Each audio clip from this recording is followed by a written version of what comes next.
Hello everyone, welcome to sleepy classes. आज हम discuss करेंगे हिस्ट्री सब्जेक्ट का एक मेंस का टॉपिक नहीं मतलब एक मेंस का क्वेश्चन हम लोगों ने डिस्कस करना है, जिससे आपको ये पता लगेगा कि क्वेश्चन का ना स्ट्रक्चर कैसे बनाना है। आपने इंट्रो में क्या लिखना है, बॉडी में कैसे पॉइंट्स को लिखना है और कंक्लूड कैसे करना है। तो हर सब्जेक्ट की ना अलग स्ट्रैटेजी रहती है। ये हिस्ट्री के लिए अलग है, पॉलिटिक्स के लिए अलग है, आईआर के लिए अलग है and so on. Okay, so with question आपको समझ में आएगा कि हम किस चीज के बारे में बात कर रहे हैं।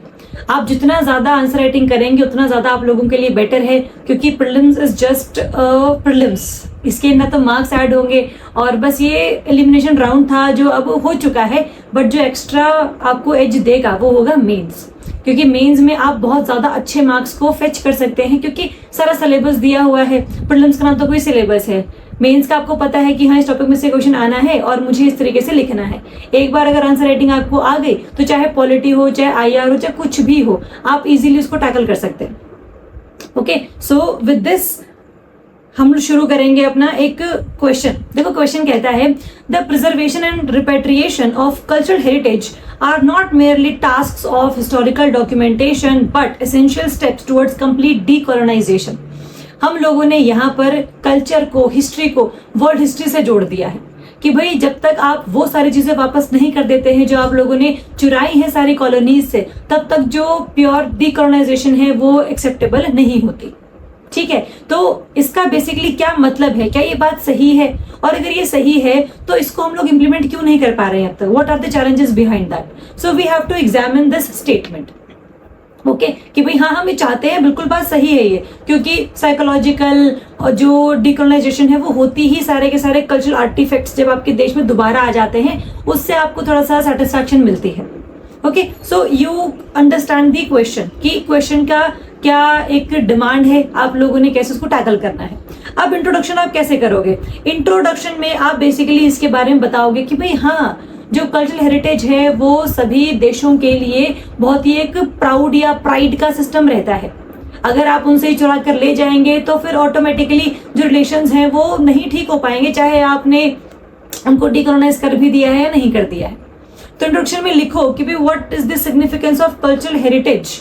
और अभी सिस्टम ना चेंज हो चुका है। जो पुराने जो आपके हिस्टोरियोग्राफी वाले थे वो ये कहते थे कि जो भी आर्टिफैक्ट्स हैं अगर नहीं भी आए हैं तो भी कोई दिक्कत नहीं है, and they viewed preservation as mere archiving, but बाकी हाँ उन्होंने रख देने हैं, म्यूजियम में रख देने हैं, है ना, कि भाई वापस लाओ चाहे ना लो, क्योंकि म्यूजियम में रखे रहने हैं वो तो।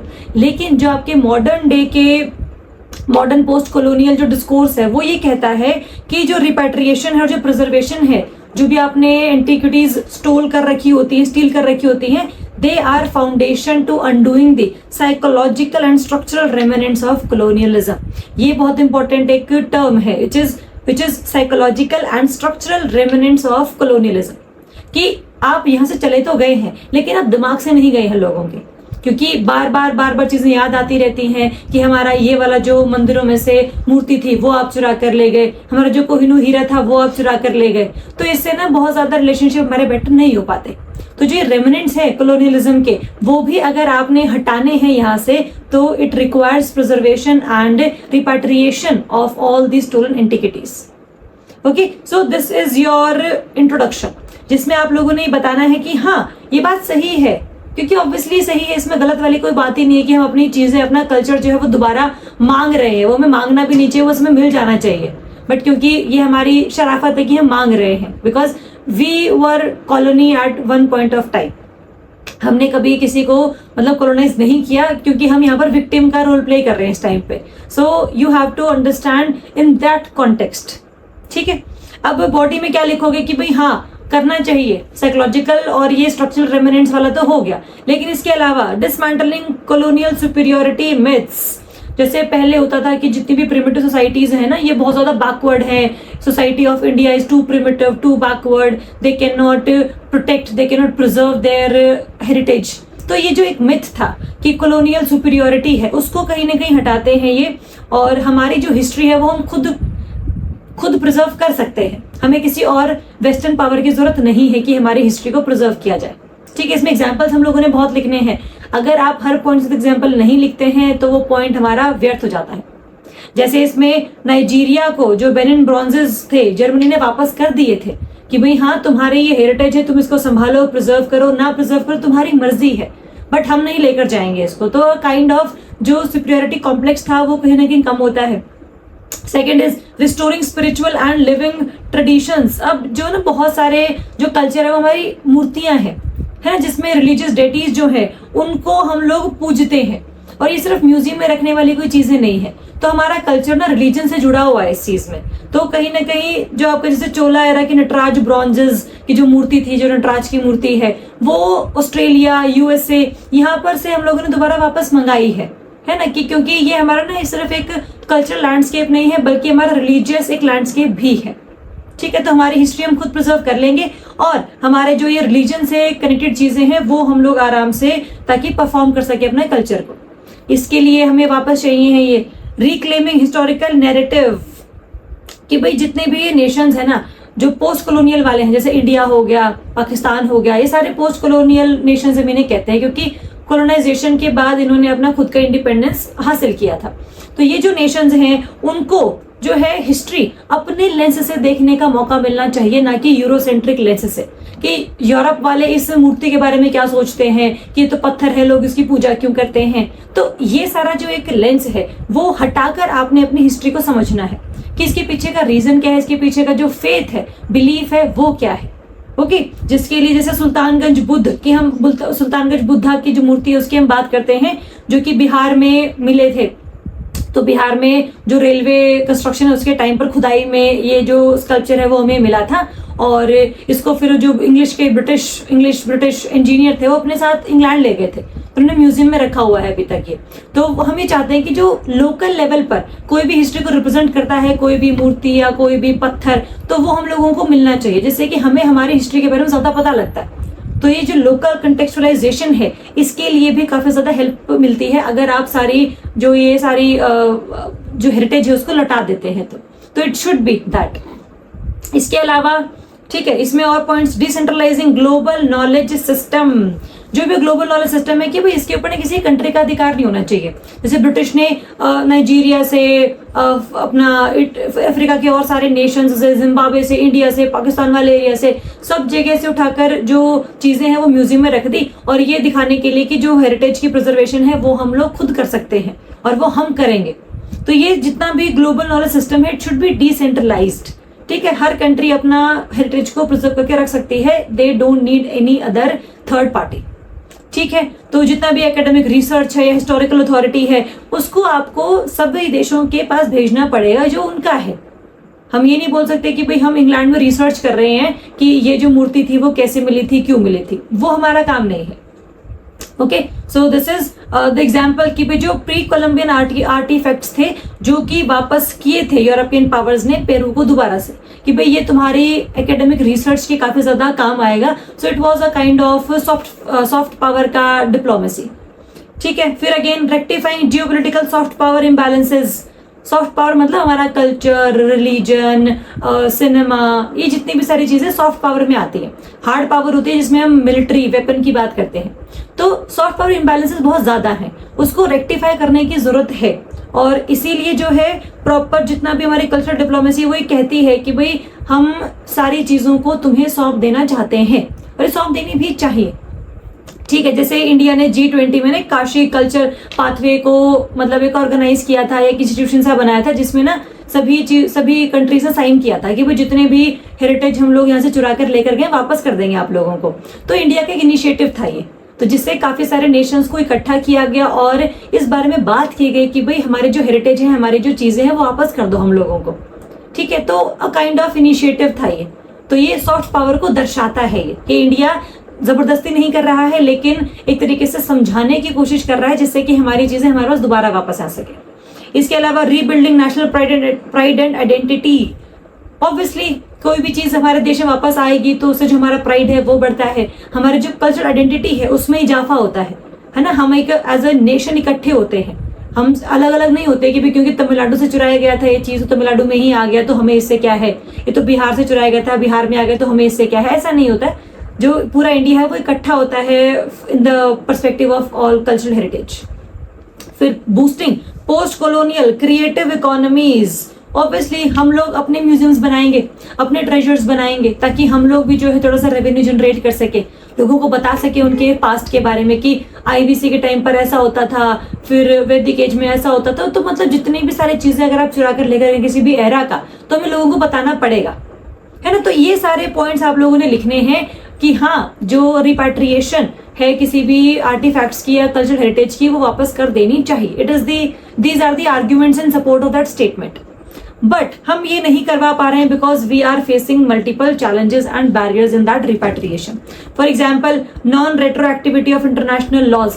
इंटरनेशनल लॉ में ना एक कन्वेंशन है जिसका नाम है यूनेस्को की कन्वेंशन 1970 की है।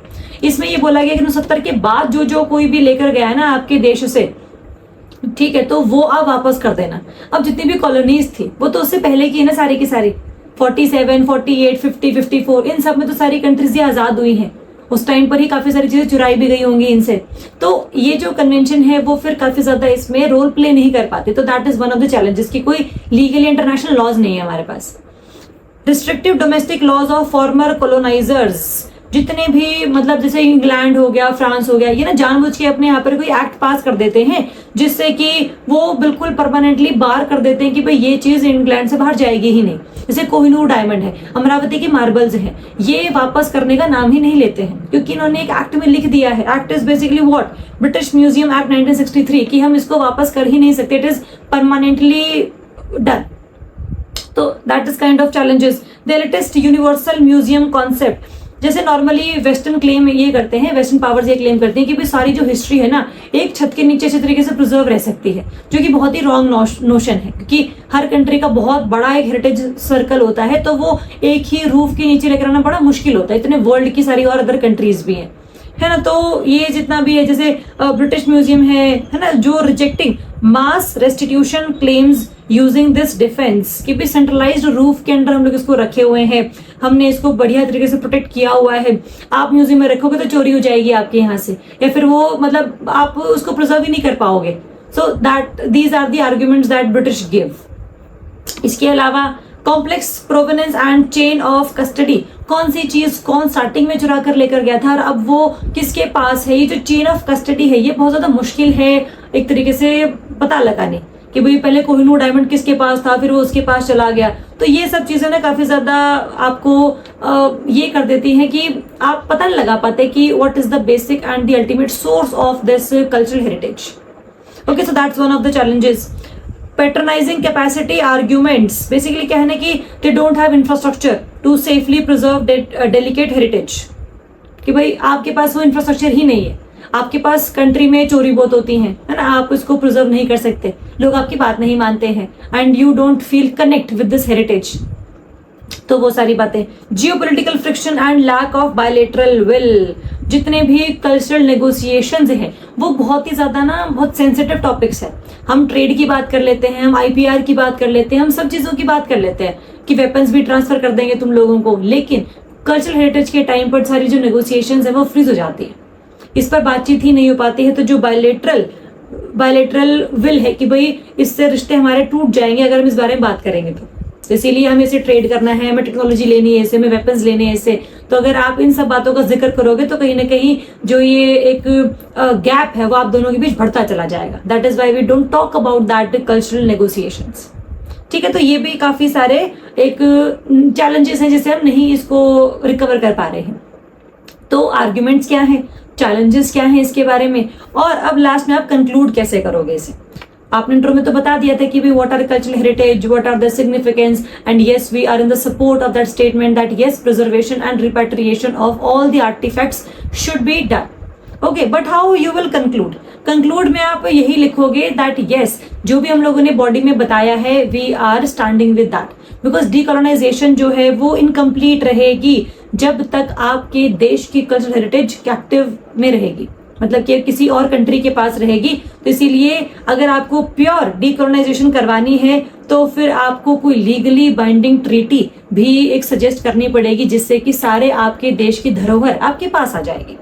तो कंक्लूजन में you can also give the suggestions that how you can bring all the artefacts back into your country, कि लीगली बाइंडिंग अग्रीमेंट होना चाहिए। कल्चरल जो नेगोशिएशंस हैं वो मतलब सेंसिटिव हैं, बट कहीं ना कहीं उन पे बात तो करनी ही पड़ेगी। जैसे इंडिया का काशी कल्चरल पाथवे है, वैसे कोई और जैसे G20 का है वो, तो वैसे UN की तरफ से कुछ आ सकता है ना। तो इस तरीके से कुछ सजेशन आपने देनी है कि yes we agree that decolonisation के लिए आपको ये सब चीजें करनी पड़ेंगी एंड ग्लोबल कम्युनिटी को साथ में आना पड़ेगा टू इंश्योर हिस्टोरिकल जस्टिस, क्योंकि it is basically injustice to the countries जो कि जिन जगहों से आप वो चीजें सारी लेकर गए हैं। Okay, so that's how you have to write your answer. ऐसे आपने हिस्ट्री के कई सारे जो टॉपिक्स हैं उनके ऊपर क्वेश्चंस को लिखना है एंड हमेशा जो है आपने कोशिश ये करनी है कि लास्ट में कंक्लूजन में कुछ सजेशंस ही आप दे that how you can improve the situation. चाहे वो हिस्ट्री का टॉपिक हो, चाहे वो किसी और सब्जेक्ट का टॉपिक हो, try to be a problem solver. थोड़ा सा वे फॉरवर्ड लुकिंग नेचर जो है वो हमारा अगर हम दिखाएंगे एग्जामिनर को, that would be very helpful for us. Okay, so this is the question and will meet in the next video जिसमें हम एक और क्वेश्चन को डिस्कस करेंगे। तब तक के लिए thank you so much and all the very best.